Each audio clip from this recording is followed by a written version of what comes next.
Oh, Scorpios, dear Scorpios, thank you for your patience. I forgot the Scorpios. I thought when I was doing these videos, these monthly horoscopes, I was saying like, it's so quickly that I finished. And that's because I didn't do 12, but 11 videos. Anyway, Scorpios, let's do this. Let's get down to it and let's just start with your horoscope because it's so important.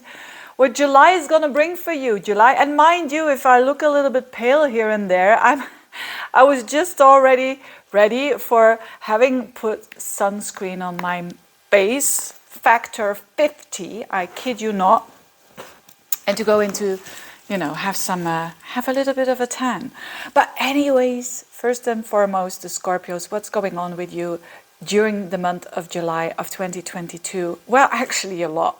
You are one of those signs. Now, for all of the signs, it's actually not that much happening, except for the fixed signs, and you're one of them, together with your opposite sign, which is Taurus, and also together with Aquarius and Leo. So these 4 signs are having like major changes or opportunity to do so, because we have free will. We can always say, oh, I'm not going to do it. I'm going to let that pass. So, and what is this all about? So definitely no eclipses here, or no Mercury retrogrades, no. It's Uranus. It's Mars conjunct Uranus, conjunct the North Node, and that is the most significant part of the whole month of July. Although you will feel it the most during the last week of July. Then this energy is very much concentrated. What does it mean for a Scorpio, if you have a Scorpio rising, and so on? Of course, the ones who've got a birthday around at about 9, 10, 11, 12, 13th of November, they will feel this energy the most. But again, all Scorpios are going to feel it. And that is because Mars, your planet, is actually in the opposite house of relationships. So you are there, you are over there, dear Scorpios, and figuring it out on the relationship level. So this is all about your relationship this month. And it's a lot about that other person that is going to be Mars, Uranus, North Node like. Now, what is it like? It's neutral, by the way, but it's how we look at it, and we always try to do our best to have that in a positive energy. But Mars is about action, so you are going to attract energy, whether you are in a relationship or not, of a bit more fiery people, a bit more feisty, standing up against them, against you probably. And why do I say that? Because it's not only Mars who's transiting your 7th house of relationships like every 2 years. There's not so much of a big deal, but it's together with Uranus and it's together with the North Node. And that is very, very rare. And Uranus is all about independence. It's all about honesty, but it's together with Mars is also like, I'm fed up here. I can't deal with this anymore. I want newness. I want excitement. I want things to shape up a little bit. And the North Node means destined energy. So this is all kind of catapulting the Scorpios into relationships that are more authentic and real and honest, which is what you're all about anyways. I mean, I don't know any Scorpion that is superficial or, on the surface level.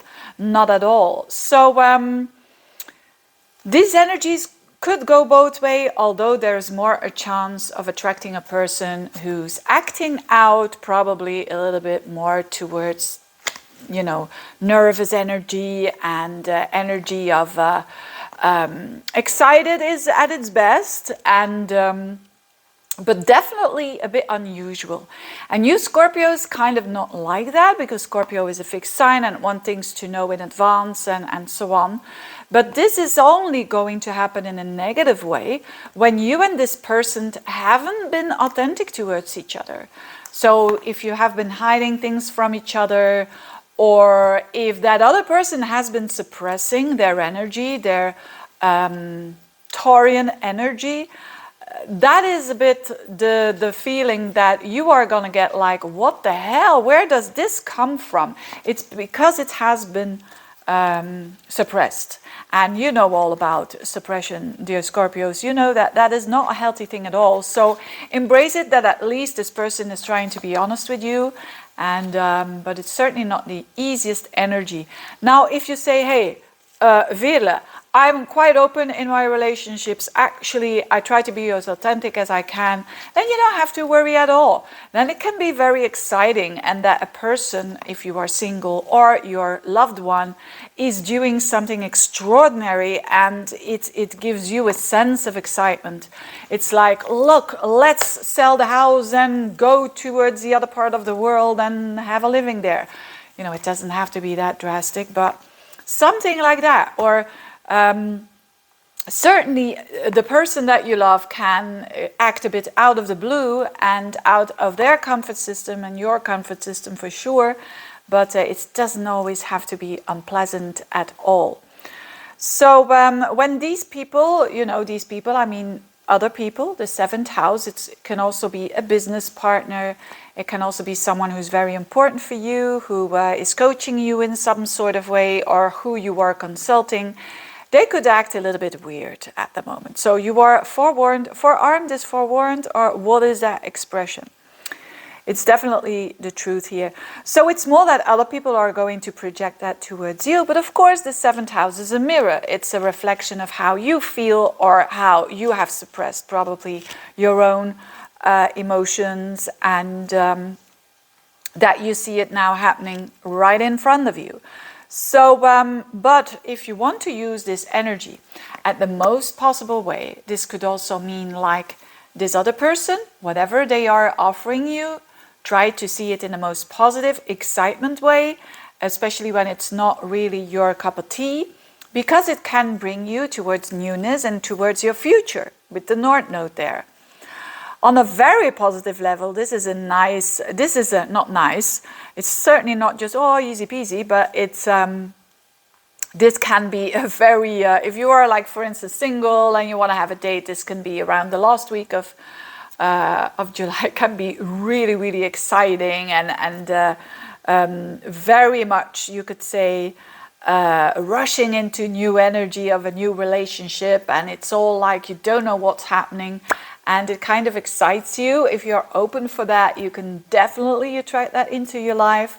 And yes, and enjoying the moment. I mean, detaching yourself from the outcome anyways, because with Uranus, if you have Uranus for such a long time in your seventh house, so if you are too attached to the outcome of your relationships, it's gonna backfire in like either people are avoiding you a little bit, or you are going to be like that, but probably more others. So it can give you Mars in the seventh house is definitely not the time to go on an ego trip. It's actually about, look, I'm going to listen what other people say. Well, not just other people, I mean a significant person in your life. I'm going to pause. I'm not criticizing that immediately, but I'm going to have a look at what this means here and to be open for that. And then it can really open doors for your own freedom and the own space that you give yourself for growth in a relationship, because that's ultimately what Uranus is all about, growth in a relationship. And I'm keep going on, and I'm going to do this video a little bit longer because you had to wait until the last.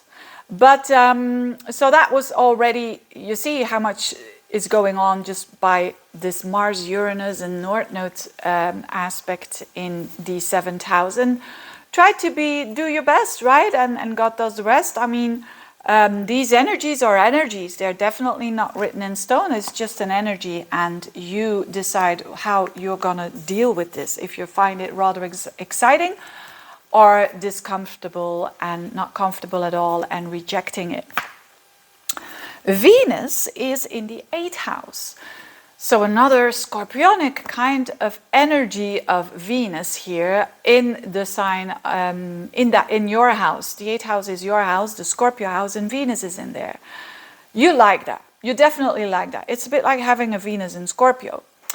And but it's very deep, so it's feeling very deep. It's very intimate, you know. It's craving for intimacy, and with intimacy, I don't mean just sex. It can be a part of it, absolutely, but it's body, mind, and soul, you know, like the true Scorpios. And so it's going deep and being vulnerable with a specific person and finding there, it's a bit transformational almost.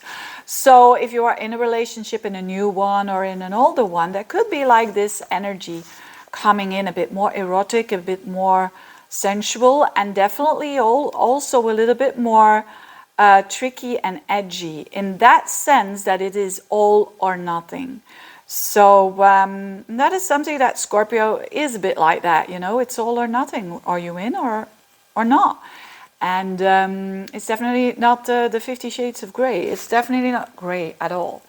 Now, Venus will be there for the first part of the month, like up until like the 17th, 18th of the month. It could also attract money from other people, like a tax refund or a return refund. Tax return on investments, could be inheritances as well, so that you are attracting not only money but also value of other people. It could be that people give you more compliments and people give you, yes, definitely, with the spoken word, because Venus is in Gemini. And that people value you when they say it. And that's, of course, a very nice thing to have. But definitely the relationship can transform. Again, Venus shifts into Cancer, which is your 9th house, around and about the 18th of the month and onwards. And that is so nice. Having Venus in the 9th house is good for traveling. It's good for meeting love, or love connections abroad, if you are interested in that. Other than that, it's when you are traveling, you're having a good time, you're enjoying yourself with maybe also with family, because it's Venus in Cancer after all, but definitely having a good time and enjoying yourself, or studying or learning or teaching or watching astrology videos. But all in all, you see, intense month, your cup of tea, Scorpios. Thanks again for watching, and I see you next time. Bye-bye.